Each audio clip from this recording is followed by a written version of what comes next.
Ya, Assalamualaikum warahmatullahi wabarakatuh. Selamat pagi anak-anakku semua.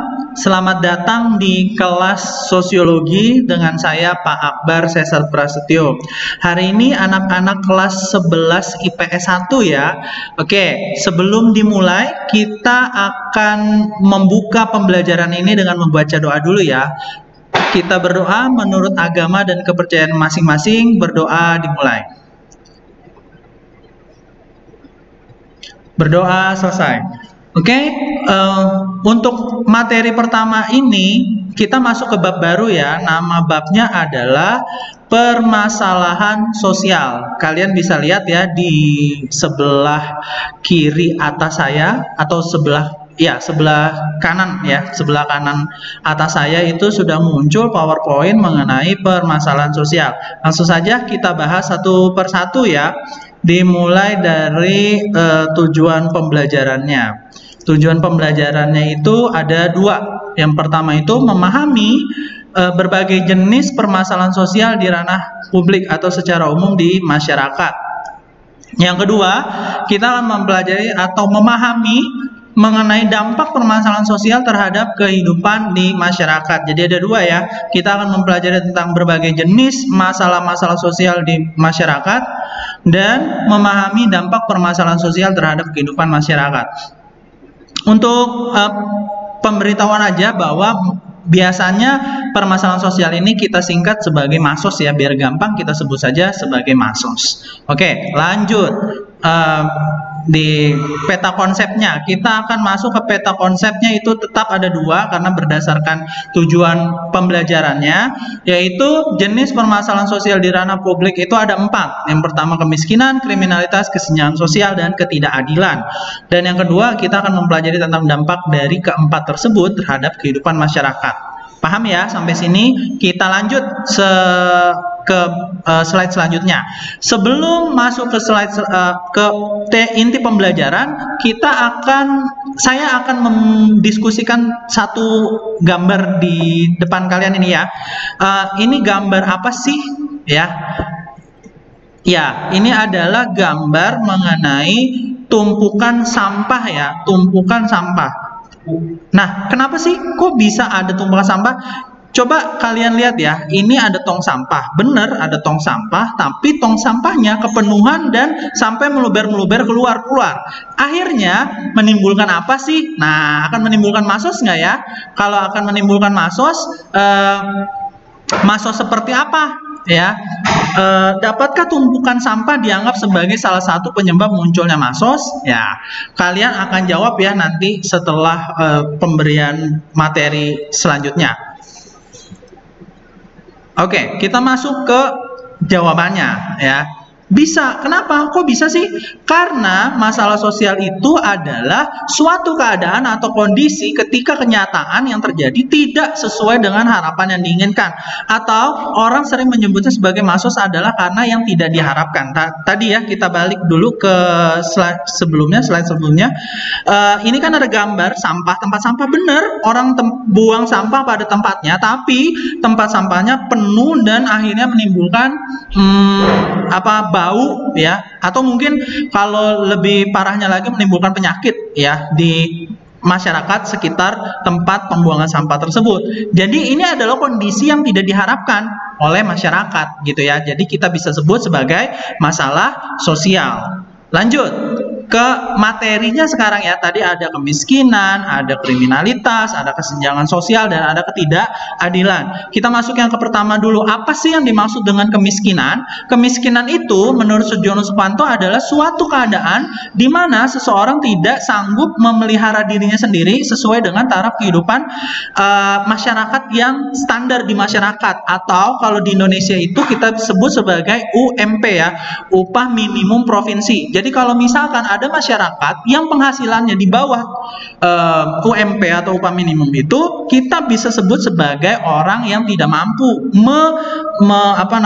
memelihara dirinya sendiri. Tapi secara umum kemiskinan itu tergantung bagaimana bagaimana masyarakat itu memenuhi kebutuhannya sendiri. Dia mampu atau tidak memenuhi ke kebutuhannya gitu ya. Kalau misalkan dengan di bawah UMP dia bisa memenuhi kebutuhannya, ya berarti dia orang yang sejahtera. Tapi secara umum di masyarakat ya, kita ngomongin di masyarakat di bawah UMP itu dianggap sebagai masyarakat yang tidak sejahtera.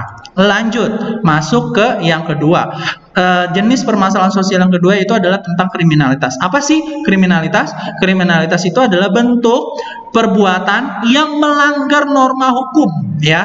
Jadi melanggar norma hukum yang dibuat oleh sebuah negara atau masyarakat secara tertulis ya. Atau bisa juga dianggap sebagai tindakan yang merampas hak milik orang lain. Hak milik orang lain itu apa? Bisa barang, bisa nyawa ya. Jadi kalau dia nyawanya hilang, berarti dia merampas hak dari orang tersebut. Hidupnya dia terampas oleh orang yang mengambilnya gitu atau yang membunuhnya. Atau barang, misalkan motor hilang, bukan haknya dia diambil gitu kan. Nah, itu yang disebut sebagai tindakan kriminalitas gitu ya. Dan ini bisa dilakukan oleh sendiri maupun berkelompok, individu maupun berkelompok gitu ya. Kita masuk ke yang ketiga, kesenjangan sosial, yaitu suatu ketidakseimbangan yang ada di lingkungan masyarakat yang menimbulkan perbedaan yang mencolok dalam masyarakat. Biasanya ukurannya adalah ekonomi, biasanya ya, tapi walau ada yang lain, ada ukurannya bisa gender, ukurannya bisa etnis, bisa ras, dan seterusnya. Tapi secara umum atau pada umumnya kita akan mengambil standarnya adalah kesejahteraan ekonomi. Jadi kalau di sana menimbulkan perbedaan yang mencolok antara si kaya dan si miskin, itu disebut sebagai kesenjangan sosial. Lanjut, yang keempat, ketidakadilan, yaitu suatu tindakan oleh lembaga sosial maupun perorangan yang memihak pada salah satu dari kedua belah pihak yang bersengketa. Jadi tidak adil. Ada orang yang lebih memihak tanpa ada tindakan yang sesuai dengan aturan hukum atau aturan yang berlaku di masyarakat. Jadi memihak kepada orang tanpa ada sebab atau yang disebut sebagai perbuatan sewenang-wenang. Nah, itu yang disebut sebagai ketidakadilan. Nah, ketidakadilan biasanya menimbulkan kesenjangan ya, kesenjangan dan akhirnya merembet kepada masalah-masalah sosial yang lainnya. Oke, sampai di sini ada yang mau bertanya tidak? Berkaitan dengan masalah sosial. Kalau ada yang mau bertanya, silakan nanti di kolom komentar di Classroom ya. Yang mau bertanya nanti akan saya jawab di Classroom-nya masing-masing. Sekarang kita masuk ke penutupnya. Masalah sosial itu dekat dengan kehidupan sehari-hari. Jadi kita sebagai orang yang belajar tentang sosiologi harus peka terhadap masalah yang ada di sekitar kita, yang ada di masyarakat. Entah itu bentuknya tadi ketidakadilan, kemiskinan, kesenjangan sosial, maupun hal yang lainnya yang berkaitan dengan yang tidak diharapkan oleh masyarakat, seperti contohnya sampah yang tadi di depan kita bahas. Nah, kita harus peka terhadap hal tersebut. Supaya apa? Supaya meminimalkan terjadinya permasalahan sosial itu. Kalau bukan kita, terus siapa lagi yang harus meminimalkan hal tersebut ya? Memang ada peran pemerintah, tapi kita juga sebagai individu wajib untuk melakukan meminimalkan supaya tidak terjadi permasalahan sosial itu yang dekat-dekat aja dengan kita, supaya kita ngerti dan tahu dan paham gimana cara mengatasinya. Oke, sampai di sini saja ya berkaitan dengan pembahasannya. Selanjutnya kita akan masuk ke LKPD-nya. Nah, ini PPT-nya sudah habis ya, terima kasih. Kita masuk ke yang kedua, yaitu adalah LKPD-nya atau tugas yang harus kalian kerjakan. Saya sudah mempost ini di Google Classroom-nya. Silakan kalian baca dan pahami ya. Saya akan jelaskan sedikit teknis pelaksanaan LKPD-nya. Yang pertama adalah di sini saya akan meminta kalian untuk menganalisis gambar-gambar di bawah ini ya. Kalian bisa lihat ada beberapa contoh gambar. Kalian bisa analisis masalah sosial ini berkaitan dengan apa gitu ya. Jadi masalah-masalah sosial nih yang tadi nih di bawah ini, yang sampah, terus ada orang minta-minta, kriminalitas, begal dan segala macam. Kalian ini masosnya apa sih? Oh, yang pertama misalkan kriminalitas, yang kedua misalkan adalah kesenjangan dan seterusnya.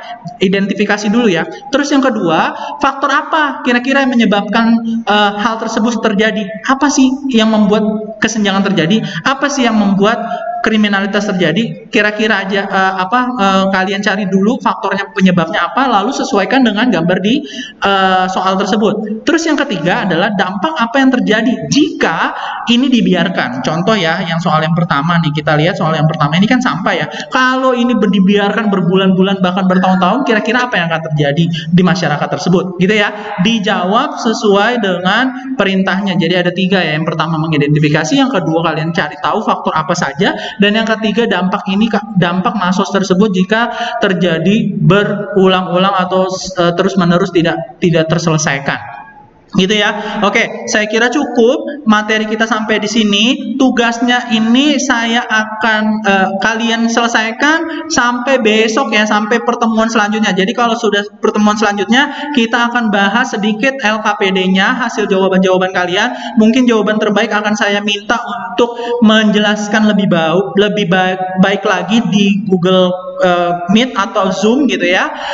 Baru setelah itu kita masuk ke pembahasan selanjutnya, yaitu pembagian kelompok untuk mengidentifikasi masalah sosial secara berkelompok. Oke, saya akhiri pertemuan hari ini. Semoga bermanfaat. Sebelum diakhiri, kita berdoa dulu yuk untuk semoga apa yang kita pelajari hari ini bermanfaat.